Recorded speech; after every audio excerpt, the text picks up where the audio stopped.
Hey guys, as I explained weeks and weeks and weeks ago, I'm planning to run a Gasland game with some of my friends and basically have a video of it for you guys at some point in the future. But of course, to have a proper Gasland game, I need a proper car. Oh, I should probably explain. Gaslands, for those who don't know, is a game set in a post-apocalyptic future where racers race across the savage planet Earth for the honor of going to Mars where all the powerful corporations are. And for this particular game, I decided to craft a vehicle and basically show it for you right now. So I hope you enjoy as I craft this thing, which I'm doing right now with a nice bourbon bottle of Buffalo Trace. Yes, Buffalo Trace. I haven't been drinking that much. I'll be honest, I prefer a Knob Creek, but they didn't have any. But Buffalo Trace is also pretty damn good. And I don't know why I'm talking about alcohol. Oh, right. I know why I'm talking about alcohol. I've been drinking. So enjoy the video. Also, like and subscribe, and if you have any cash, send a little money my way so I can buy more miniatures, pay my YouTube dues, and buy more bourbon. Not that I'm a drunk or anything. It's just I really like bourbon. So one of the first things you need to figure out, at least in my opinion, is who's going to be your sponsor. You're a person usually from Mars who sponsors your character and gives them the tools they need to survive that race. After some going through the pages for a little while, I decided that Mishkin was the founder for me. A crazy nut on Mars who loves testing out strange electronical devices of the dangerous and destructive variety. With the sponsor chosen, it was time to choose the gear and especially the weapons to help them survive on the post-apocalyptic hellscape. And of the weapons, there were three that caught my eye. First off was the Arc Lightning Projector, a thing that pushes out a pulse of electrical energy that pushes out and pushes other cars away and causes them extreme damage to anyone around me. Next was the Mobile Mechanic, which allows me to, or is a sort of AI assistant, at least that's the way I imagine it, that fixes up the car around you as you keep going. And finally, of course, we have the Death Ray, which is just a laser that's really killy, and is also called a Death Ray. You gotta pick it if it's an option. Next, it was time to decide on the look of the car. And for whatever reason, thinking about Mishkin and all those electronic little devices made me think cybernetics. That there had to be some sort of cybernetic component to the driver or something that's displayed in the car itself. And I thought of different ideas of how to integrate it into this particular story. Maybe there's like a machine cult-esque group that likes cybernetics and is using Mishkin to get all this tech. And then I thought of something.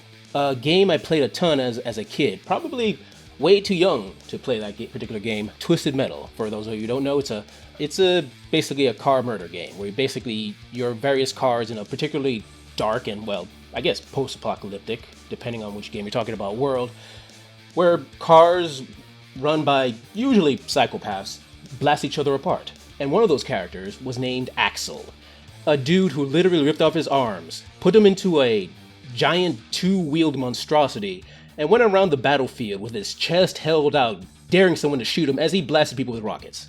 And I thought, that has to be the case. This character had to have a desperation. He, for whatever reason, needed to be inserted into this vehicle in this weird, terrible cybernetic way. And in this desperation, he went to Mishkin and Wishkin agreed, turning him into a horrible monstrosity. As for the reason he's doing it, let's leave that a mystery. Once this game gets going, and if it becomes a campaign, we'll explore it more. After I destroy all my enemies, of course. Starting out, I start with a nice Jeep, which was like $1 at like a random bits store somewhere in Manhattan, or was it Brooklyn? I honestly don't remember. And after applying some black primer and removing all the bits I didn't need, I added a bit of lead belcher inside to showcase the bare bones inside metal look that I really wanted. On the outside, I decided to place a bit of, as a base, Cantor Blue from Citadel, and on top of that, I put in some Azure to give it a nice faded blue look. Like, this was a nice fancy car back in the day. Now it's just the leftovers from the time when Earth was a major power, and now it's nothing but, well, hell. And to finish the effect, I took some Vallejo Smoke, a effects paint, to give it that dirty, rusted look. And this is the only part that's going to be dirty and rusted. This is the only part from good old Earth. Everything else is going to be from Mishkin, soldered together to give it the most killy power. Next we come to the various weapons and the cybernetic enhancements themselves, and for that we have to thank Miniature Market. More specifically, a sale they had on Forge Master Cytherion from the game War Machine a while back for $5. I'll be honest, when I grabbed it, I had no idea what I was going to use it for, but it was $5 and I knew I was going to use it for something. And thankfully, I was right. From the bottom portion of Cytherion that he used to float around, I decided to transform that into the Arc Lightning Projector, the thing that's going to blast foes from across the waves. And as I was working on that bottom portion, that's when I decided on the main color theme for the Michigan tech attached to this particular Earth vehicle. So it's going to start with mostly a blue steel, which is more of a blackish metal color. On top of any like flashy parts, I would put in a bit of silver, just regular silver. Or was it old silver? Pretty sure it was regular silver. You can quote me on that. Please don't quote me on that. And for the bits I knew energy would be coming out of, which would be the points at the top where energy would arc out, and the center area right there where I would assume a power generator would be, I decided to go with a Citadel color Technical Soulstone Blue to give it that, well, gemish color, but also that energy feeling, like energy sparking out to destroy enemies of the driver and also, Michigan, because, he's doing this for the sponsorship. For the mobile mechanic, we primarily have to thank the artillery battle pods from the Robotech miniatures war game. Taking those pieces, more specifically the cockpit portion, I basically removed that bit from the sprues and attached basically the hammer and I believe the pincers from Cytherion, crafting the device that will inside the machine that is able to basically fix things on the fly. And of course, sticking with the color theme on the outside mainly is going to be blue steel, then silver for all the bits that look fancy and important, and that little line where I assume some sort of power source is, and it's there also for effect because Michigan is a showman, is a little line of blue shining through. Then we had the Death Ray, which thankfully the Cytherian model did have. But along with the Death Ray, there were numerous, pincers. And I felt like I had to attach it to this particular model.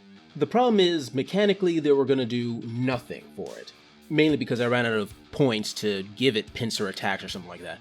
But they look cool, so I decided to attach it. I'm going to say for now they're just ineffectual or can only grab people that come nearby. Weak people that can't run very fast. And maybe down the line, if we get more points for these cars, if the campaign continues and wanted to increase his abilities, he'll have pincers. And finally we come to the head, which houses the unfortunate fool who has been enhanced by Michigan. Now the way I imagine it, inside that metal humanoid upper portion is not his brain, actually his actual head, which is spiked with not so gently placed in electronics. Of course, it's thankfully covered by the metal face, otherwise you'd probably throw up looking at it.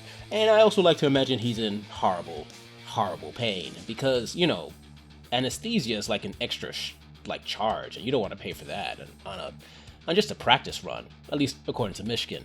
Let's just say it probably gives him incentive to win the race and get back to Mars and fix whatever Michigan did.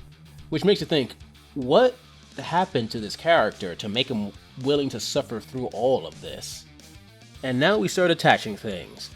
To the back of the vehicle, we put the Arc Lightning Projector to be in the back and be ready to unleash hell on anyone that comes nearby. In the center spot, so that it can be easy reach of basically fixing anything that damages the vehicle, is the mobile mechanic.